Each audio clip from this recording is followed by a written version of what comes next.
One last chance to make a splash. It's the final night of the 2024 Olympic and Paralympic swimming trials. Welcome back inside the place they call Canada's fastest pool. Brittany, MacLean, and I are dressed like the French flag.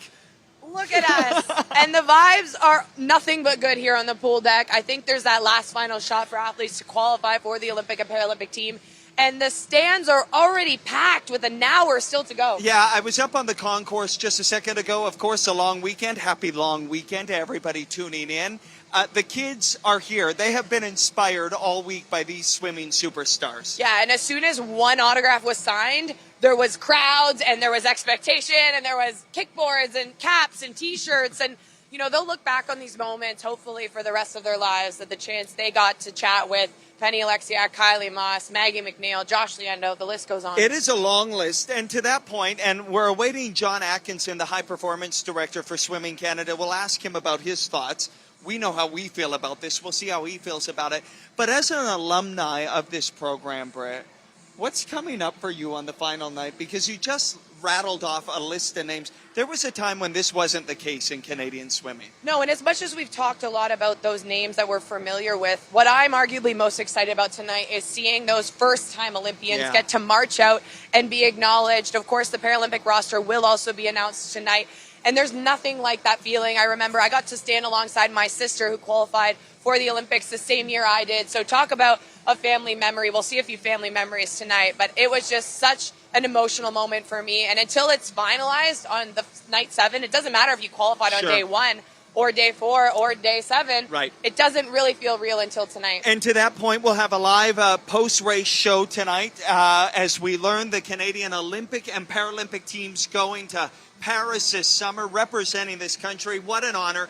Penny Oleksiak, the most decorated Olympian, still yet to qualify in an individual race. Can she do it in the 50 free tonight? It's going to be quite the task, Devin. Unfortunately, her personal best isn't quite where it needs to be to get under that Olympic qualifying time. Taylor Ruck, the favorite, the Canadian record holder, she's been under the most recently. So if we're picking a favorite in that race, it's going to be Ruck. She'll be swimming out of lane number 4. She's also yet to have an individual event at the game, so that'll be her challenge. So watch that riveting race, no doubt. To the men's 100-meter butterfly, where we will see Josh Liendo and Heroux, but specifically to Josh. It's been building and building. We have seen how fast he's been. The crescendo is coming.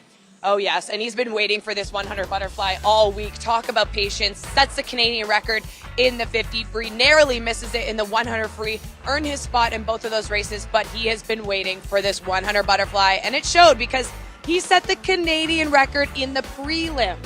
You know what I love about Josh Liendo and Heroux? They're two young men who aren't afraid to have a little bit of swagger. Elia trash-talking the other night. I mean, they're down in the United States, so there's a little bit of that brashness, but you love to see it. You do, and we don't see it enough in swimming, I think. I always shied away from it as an athlete, so when you weren't a smack talker? Not the best. I just made really good friends across this pool deck, but the two of them, I mean, we've talked a lot about Josh because he set that Canadian record, but do not count out Elia. He looked smooth and relaxed this morning. We saw at the U.S. Open a few months ago. It was actually Elia that out-touched Josh. So both of them could potentially be close to that Canadian record. You know, I know we're close to race time because in the middle of the show we get splashed. Yeah, at this exact time every time. So they're in the warm-up pool. And speaking of, Taylor Ruck, actually. So it is Taylor Ruck that's warming up for her 50 freestyle. And splashing us. But she has every right to do so. I'm on about parachute number 5 this week, by the way. All right, Summer McIntosh. She is potentially on world record watch. Yet again, the question I asked you in our scene set for the broadcast now in this show is, 400 IM world record, can you just translate that to a cut in half version of that in the 200 IM? It's a little bit more complicated than that, but it's not out of question, right? She is known to be a 400 specialist. That's her bread and butter in freestyle and in the IM. The 200 is a bit of a sprint for her, but it's a race she can just attack. It's a sprint across every stroke. She does the butterfly, the backstroke very well, by the way, world ranked in the backstroke. The breaststroke, which she's put in a lot of work on, that's her difference factor, and that's where she already built in that 400 IM. So, I mean, we're just seeing better out of McIntosh as the week goes on. And just a word on how she has built for this and is building for Paris. she's done these meets where she isn't swimming the races we would normally see her in. She's focusing on the backstroke. She's focusing on the breaststroke. Now it's paying off. Well, yeah, and out of the Canadian Open, we saw her individually swim that 100 backstroke, individually swim that 100 breaststroke. All of those things are preparing her for this 200 and 400 IM. We saw the same out of Finley Knox here, our breaststroke champion across the 100 discipline. And then he absolutely crushed that Canadian record in the 200. A word on the two women chasing Summer. What a showdown this is going to be for that second Olympic spot in this race. Yeah, and that's what I'm most excited about, to be honest, tonight. Mary Sophie Harvey, who's having the meet of her life, and then Sydney Pickram, who swims the 200 IM internationally. She's been on the podium. She was a silver at the last World Championships. Mary Sophie and Sydney both way under that Olympic qualifying time with their personal bests, and only two get to swim for Team Canada. So talk about an exciting finish. Of course, McIntosh is what we assume will be the winner, but you never know. That's why they race the race. We love it. Okay, on the Paralympic side of things, Nicholas Bennett has already broken a world record here. Now he gets set for arguably his favorite race, the 200 free. Might we see another world record? We very well could, and I think our expectations are starting to just get astronomical, but they're not unrealistic here. This is his best event. The 200 free is the event he gets most excited to swim. He's had the biggest smile after every race so far this week, and truly for Bennett, I think he's been saving the best for last. Of course, he has shouted out his sister every time he races. We saw her a second ago. He says, my success is her success. How special is that bond? It is so special, and to be able to rely on someone and trust someone with your training program, you know, it's a lot, and it's high pressure situations, and you really have to just lean in. And the fact that his sister is the one to write his program, it's also the person he definitely depends on when it comes to the emotional support, the physical support. Everything that you need to be a high-level athlete, she understands it, and she supports him towards it. All right, well, I see the man of the hour who has certainly been working through the selection process throughout the entire week. High Performance Director of Swimming Canada, Come John on Atkinson. in. Right on cue, John. Right on cue. I don't know how that happened. I'm kind of quite surprised. It happened with no outtakes. Right. Well, yeah, one-hit wonder right here. Okay, John, you've been toiling through every night the selection process, and now the night of all nights, the final night of it all, where we're going to learn the team. Firstly, are you happy with the way this has gone to this point? Yeah, very much so. I think it always happens day one, you're putting the corners of the jigsaw puzzle together. Then you build the border. Then you start filling in the centerpieces. And tonight we've got a last few pieces that we put in to make the jigsaw come to life. And you look at the depth across the team, men, women, in multiple events. You know, that's a really good place for them to be in before they set off to Paris. To that point, John, Brittany and I were just talking about the depth. A battle tonight in the women's 200 IM, which is going to be a riveting showdown. It's a good problem to have. It certainly is. You know, when you have that many world-class athletes that can swim in multiple events each, you know, anything's possible. And, you know, when you look, Mary Sophie is a World Championship finalist in the 200 IM. Sydney's a medalist. Summer internationally has not swam that 200 IM, but she's the world junior record holder. So, you know, it's a great dilemma, like we've had previously with women's backstroke. And, you know, when you have multiple athletes that can do the job, it adds an extra little spice to the race, but also an extra little bit of pressure for all of them to know they've got to be on the game. Well, and we've talked throughout the week about expectations quite a lot, and this team, as they continue to build expectation. A lot of people have asked me personally what the medal expectations are coming off of the Tokyo Games. It was 6 medals. Are we predicting about the same? Are we predicting more? Well, what I've said is along the lines of, and I know when you were in Rio with us, we were 6 medals in Rio. Yeah. And then 6 medals in Tokyo.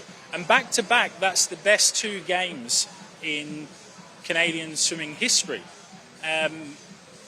We're certainly looking to match, and we'll be looking at how many of those opportunities we can convert beyond that. Yeah, and I think this is a really good place to be at. You know, we're May. I always said to people, relays, I didn't really feel confident in making any guesses until we watched the performances this week. So I'm sure it's maybe similar for you. You can acknowledge that our men's depth on the 100 side for sure is better than it's ever been. So that 4x1 free team seems pretty excited. I know we've talked a lot about the women's relays, but this men's team. Yeah, it's great. I mean, we started doing some work with our men on relays, actually up to Tokyo. And, you know, Brent Hayden made his comeback. And, you know, went under 48, leading off that relay in Tokyo. It was a special swim for Brent. And I think a lot of the lads, and there was a moment, and we'll all know it, when Brent gathered those guys around after the final, and they were fourth. And that stayed with some of those guys. And others want to be part of it. And we had relay calls again this year, the day before Pan Am Games, or I was actually down in Chile. We had a relay call, and they've really bought in, and they want to do it together. And we heard Javi's emotion when he got out in his interview after the final. And it's a great group, and I wouldn't discount them from doing anything. You know, we talked 18 months ago about sub 310. That's a 47.5 average, or just a little bit quicker for one of them. You heard it here first, everybody. You're under 310. So we'll see where we go to. And they wouldn't mind me saying that time either. John, winding down, because I know you have a job to do, one final night. But maybe take us through a bit of the timeline in the lead up, because we're close now. So I know there's a staging camp, and then you're right into it. Yeah, so tomorrow we got the brunch. Moment to pause and celebrate, and then I'll be reminding everybody today's the first day of your preparation from trials to Paris. We travel over to France. We'll come into Toronto for a night, get the team together. We'll do a training session. We'll all fly together to Paris. Then we'll go over to Cannes, and Cannes is a special place for Canadians. And the bond with Canada and the Normandy landings is really, really special. While we're there, it's the 80th anniversary of the liberation of the Cannes city by Canadian forces. So we're going to pay our respects and talk about Canadian history and Canadian culture. And then we'll get the team together and we'll have a calm-focused camp. And then we'll go into Paris for 4 days ahead of time. When we're in there, everybody's on their schedule then. It looks like we're managing chaos, but when you have, let's say, high 20s, I'm not giving anything away with the numbers just yet.